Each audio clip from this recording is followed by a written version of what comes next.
ఏంట్రా బాధపడుతున్నావా? బాధపడకుండా ఎలా ఉండమంటారు? మనకేమంత వయసు అయిపోయిందనరా? అది కాదండి, మీ నాన్నగారు అన్నట్టు మనతో పెళ్ళైన వాళ్ళందరికీ పిల్లలు పుట్టారా? మనం వద్దని ఏ మందులు వాడటం లేదు, అయినా మనకి పిల్లలు పుట్టడం లేదు.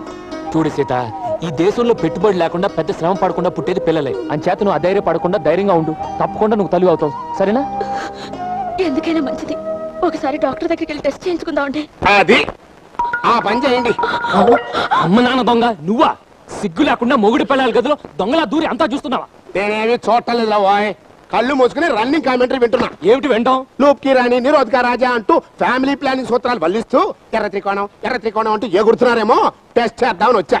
అదేం లేదని తేలిపోయింది కాబట్టి కోడలు చెప్పినట్టుగా రేపే డాక్టర్ దగ్గరికి వెళ్ళి టెస్ట్ చేయించుకోండి. నేను వస్తా.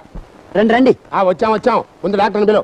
నేను ఉండగా ఇంకో డాక్టర్ ఎందుకు? అంటే డాక్టర్ నువ్వా? అవును.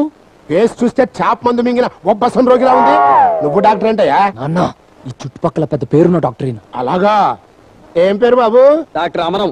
ఇంత బుట్ట పేరు పెట్టుకుంటే పెద్ద పేరు ఉందంటావేరా? పెద్ద పేరంటే ఫేమస్ డాక్టర్ అని మీనింగ్. ఐసి ఈ ఫేస్ కట్ ఎక్కడో చూసినట్టుగా ఉంది. ఈయన మన గిరి వాళ్ళ బావగారు. మా డాక్టర్ గారు వెరీ పాపులర్. టీవీలో పత్రికల్లో సెక్స్ ప్రశ్నలకు సమాధానాలు చెప్తుంటారు. బహుశా మీకు టీవీలో కనిపించుంటారు. టీవీలో కనిపించడానికి ఏముందిలే, ఈ మధ్యన పందులు గేదెలు కనిపిస్తాయి. మీరు రండి డాక్టర్, టెస్టులు చేద్దరు కానీ. నువ్వుండో. మిమ్మల్ని ఆయన టెస్ట్ చేసే ముందు ఆయన నేను టెస్ట్ చేయాలి. నేను కొన్ని ప్రశ్నలు వేస్తాను, ఆన్సర్లు చెప్పుకోవాలి.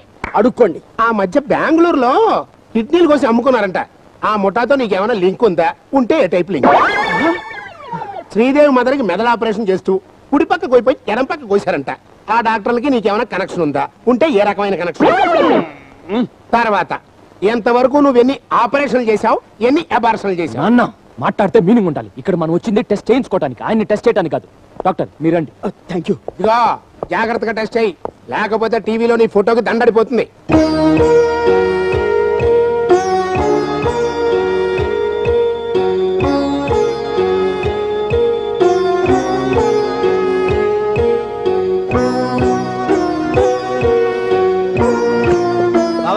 మా భయ్య రిపోర్ట్లన్నీ వచ్చేసినాయా?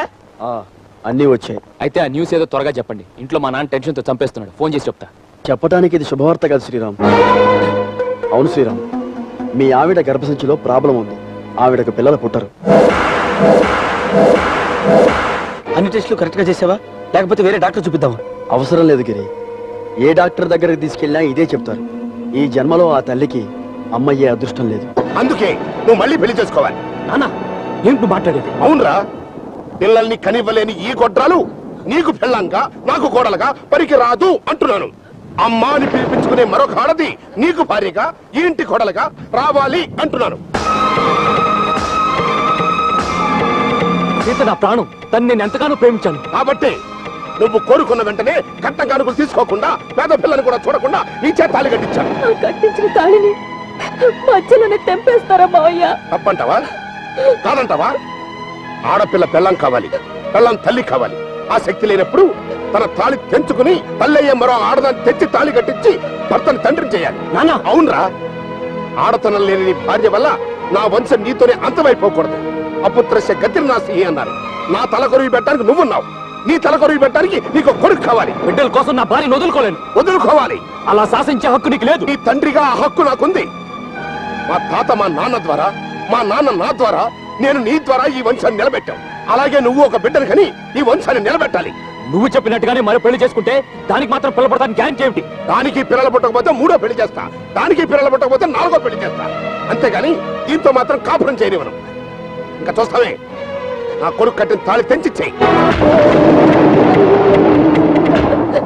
తాళి తెంచిచ్చేసి నేను ఎలా బతకగలను మావయ్య? కావాలంటే వాడి మొదటి పెళ్ళంగా ఈ ఇంట్లోనే ఓ మూల పడి ఉండు, ఓ ముద్ద పడేస్తాం. వరి కలిగిందంటే వాడు వచ్చి ఓ ముద్దు పడేస్తాడు. అది కోర్టులో కేసు పడేస్తే మన ఇద్దరిని తీసుకెళ్లి బొక్కలో పడేస్తారు. మొదటి పెళ్ళానికి పిల్లలు పుట్టకపోతే మళ్ళీ పెళ్లి చేసుకోవచ్చని కోర్టులో జడ్జీలు సుత్తి కొట్టి మరీ చెప్తున్నారు. అయితే నేను చెప్పేది కూడా వినండి. నా గొంతులో ప్రాణం ఉండగా ఆయన మరో పెళ్లి చేసుకోకూడదు. నా స్థానంలోకి ఇంకో ఆడది రాకూడదు. అయితే ఆ గొంతులో ప్రాణం తీసేసుకో. నువ్వు చచ్చాకే వాడికి మళ్ళీ పెళ్లి చేస్తాను.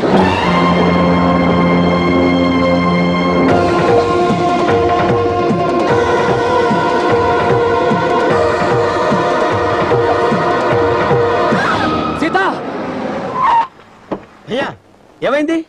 నా సీత. సీత అంటే భయ్యా ఏమైనా కలగన్నావా? చెప్తారా? Good morning sir. Good morning sir. Good morning sir. Good morning sir. Govindam sir. ఒక గంట సేపు ఎవరిని లోపలికి రానివ్వదు. అలాగే సార్. హలో, డాక్టర్ అమరం గారు ఉన్నారా? నేను శ్రీరామ్ని. ఏం లేదు, మీరు ఒకసారి మా ఆఫీస్కి రాగలరా? Thank you. ఏంటి భయ్యా ఇంత కంగారుగా ఉన్నావు? పిల్లల గురించి. పుట్టరని చెప్పాడుగా మా బాలు దరిద్రుడు. అదేరా నా బాధ. ఇప్పుడు ఈ సంగతి మా నాన్నకు తెలిస్తే సీతకు విడాకులు ఇచ్చి రెండో పెళ్లి చేసుకోమంటాడు. సీతకు తెలిస్తే తను నాకు దక్కదు. అయితే ఏం చేద్దాం? ప్రాబ్లం నాలో ఉందని చెప్పండి. అలా చెప్తే సీత ఏ ఆగాయిత్యం చేసుకోదు. మా నాన్న నాకు రెండో పెళ్లి చేస్తానండు. అది ఇంకా డేంజర్ కదా భయ్యా. ఏ ఏమంటావేంటి? నీకు పిల్లలు పుట్టరని తెలిస్తే మీ నాన్న గుండె అయిపోతుంది, మీ ఆవిడ బెంగ పెట్టుకొని మంచం ఎక్కుతుంది. అది కరెక్టే, మరెలా? పోనీ గవర్నమెంట్ పాలసీలో పని చేస్తే? ఏదో కరెక్ట్ గా చెప్పాడు.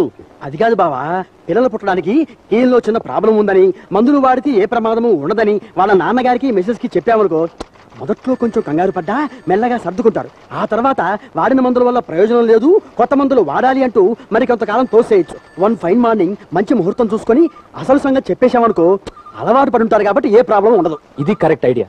మీరు వెళ్ళి మా నాన్నకి సీతకి ఈ విషయం చెప్పండి. ఏంటి చెప్పేది? నువ్వు అసలు డాక్టరేనా? మీకంత అనుమానం అయితే మీకు ఆపరేషన్ చేస్తాను. మీరు బతికారనుకోండి, నేను డాక్టర్ని అని మీకు తెలుస్తుంది. మీరు పోయారనుకోండి, నేను డాక్టర్ని కాదు అని నాకు తెలుస్తుంది. ఓకేనా? సంతోషించాలే. అసలు బిళ్ళలు గొట్టాలతో బిడ్డలు గంటమేంటయ్యా? మా పూర్వీకులు ఎవరిలోనూ ఇటువంటి లోపం లేదు. నాన్న, మీ జనరేషన్ వేరు, మా జనరేషన్ వేరు. అవునండి, మాది జనరేటర్ల జనరేషన్. డాక్టర్ గారు, ఏమ్మా, ఈ బిళ్ళలు వాడితే ప్రయోజనం ఉంటుందంటారా? ఆయన చేత మీరు ఈ బిళ్ళలు మింగించండి. 3 నెలల్లో మీరు వాంతులు చేసుకోకపోతే నన్ను అడగండి. సీత, సీత, ఇస్తున్నానండి. తీసుకోండి. నాకు కావాల్సింది అది కాదు, నా పెళ్ళి. ముట్టుకోకండి. ఏ, నేను నీ మొగుడినేగా. పిల్లలు పుట్టాలని ఈ రోజు నుంచి 30 రోజులు వ్రతం చేస్తున్నాను. అయిపోయి నెలలో 30 రోజులు నువ్వు ఇలా వ్రతాలు నోములు చేస్తూ నన్ను ముట్టుకోవద్దంటే మనకి పిల్లలు ఎలా పుడతారే? అది కాదండి, ప్రొద్దుటే తలస్నానం చేసి నిష్టగా పూజ చేసి ఒంటి పూట భోంచేసి 31వ రోజు కాపురం చేస్తే పిల్లలు పుడతారని పక్కింటి పార్వతి గారు చెప్పారు. నువ్వు చెప్పినట్టు చేస్తే మనకు పుట్టేది పిల్లలు కాదు, రోగాలు. అయినా జబ్బు నాకైతే నువ్వెందుకు అనవసరంగా నేలలో నాటడం, కడుపు మార్చుకోవడం? వెళ్ళి హ్యాపీగా చికెన్లు మటన్ లాగి. అయ్యో, అపచారం అపచారం అలా అనకండి. 30 రోజులేగా, కాదనకుండా ఈ కషాయం తాగేయండి. ఇది తాగితే పిల్లలు పుడతారా? అవునండి, తాగేయండి. ఎట్ట తాగేది?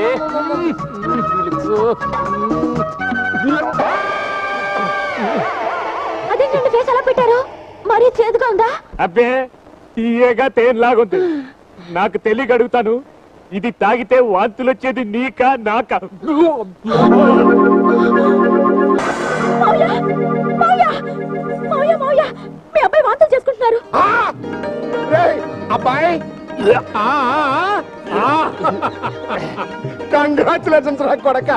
దేనికి? ఇంత తొందరగా తాతని చేస్తున్నందుకు, నీ పెళ్ళాన్ని తల్లిని చేస్తున్నందుకు. మాట్లాడితే మీనింగ్ ఉండాలి. ఆ దిక్కుమాల మంతా నేను వాంతి చేసుకుంటే దాని కడుపు ఎలా వస్తుంది? అది నిజమే. వీడి వాంతి చేసుకుంటే కోడలు కడుపు రావటం ఏంటి? ఏమిటో ఓవర్ ఎక్స్పెక్టేషన్. ఏం తెచ్చావు? అన్నీ తెచ్చాను గాని అమ్మా, నాకు ఈ విషయం తెలిసింది నిజమేనా? ఏంటది? అబ్బాయి గారికి నరాలికినిసట్టుగా. ఆ విషయం నీకెలా తెలుసు? నాకే కాదమ్మా, ఊరంతా తెలిసిపోయింది. మీ మావయ్య గారు చెప్పారంట. ఈయనక్కడు ఏది దాచుకోడు. ఈబీసీకి తక్కువ, ఈటీకి ఎక్కువ. నా పరువంతా తీసేస్తున్నాడు. మీరు కాబట్టి ఈ కట్టాన్ని దిగమింగి కాపురం చేయగలుగుతున్నారు. ఇంకొక ఆరదైతేనా ఎవరినొకరు చూసుకొని లేసిపోయి ఉండేది. నువ్వు ఇక్కడికి వచ్చింది కూరలమ్మటానికి, సొల్లు కబుర్లు చెప్పడానికి కాదు. వచ్చిన పని చూసుకొని వెళ్ళు. నరాలిక్నిస్ ఉంటే ఇట్టాగే కోపాలొత్తాయమ్మా. చూడు, మీరందరూ అనుకుంటున్నట్టుగా పెద్ద లోపమే లేదు ఆయనకి. ఏదో చిన్న లోపం, దానికి మందులు వాడుతున్నారు. 1 కిలో బీరకాయలు ఇవ్వు. ఇట్టాటి రోగానికి బీరకాయలు బీరుకాయలు కాదమ్మా వాడాల్సింది, మునక్కాయలు. ఏమిటి ఇవన్నీ?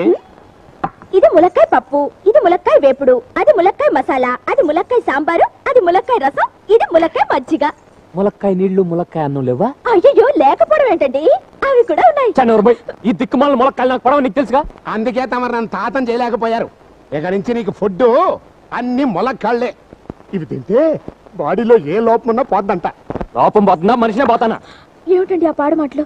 అమ్మాయి, చెప్పడం మర్చిపోయా. పెసరట్టు, ఇడ్లీ, ఉప్మా కూడా ములక్కాళ్ళతో చెయ్యి. మరి చట్నీ? అది ములకాయలతో చేస్తుందిలే, నువ్వు తిను. ఎలా తిన్న ఇవన్నీ? వాట్ యార్, చేత్తు కలుపుని నోటితో తిను. నేను తిన్ను.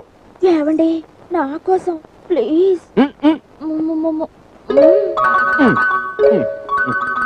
కూర్చో, తిను. ఇవన్నీ తిన్నావంటే నీ కడుపులో కాయగా ఐటమ్ గ్యారంటీ. ఏంటి ములక్కాయ? మాట్లాపి తినండి.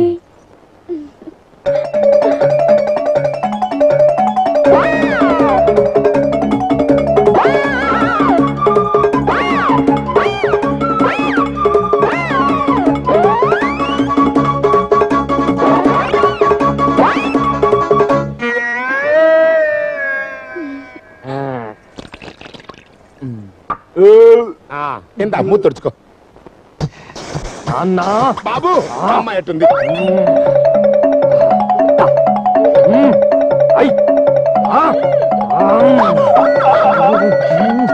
ఆడి వీకేసి నన్ను వేసుకున్నారండి. ఎవరు బిగ్ బాస్ అండి. ఎవడా బిగ్ బాస్? తెల్లండి, రాత్రి ఫోన్ లో మాట్లాడారండి. నిన్ను వాచ్ ఉమ్మన్ గా బుక్ చేయటం